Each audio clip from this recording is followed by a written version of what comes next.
Сәлем достар, бүгін сіздермен өз шырындағы шиені дайындаймыз. Алдымен жуылған шиенің дәнін аламыз. Шиенің дәнін алу үшін мен тіс таяқшасын пайдаландым. Тазаланған шиені буда стерилизациядан өтілген банкіге саламыз. Шиені және қантты үлкен қасықпен кезектеп саламыз. 1 литр банкіге менде 7 үлкен қасық қант кетті.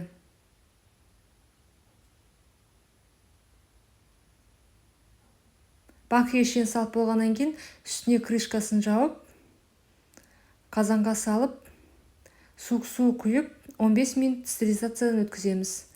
Су банкінің крышкасына 1,5 см жетпеу керек. Банкілердің крышкасын жабамыз. Жақсылап крышкасын жауып тексереміз. Банкілерді жылы жерге төңкеріп, одеяломен немесе орамалмен жауып қоямыз.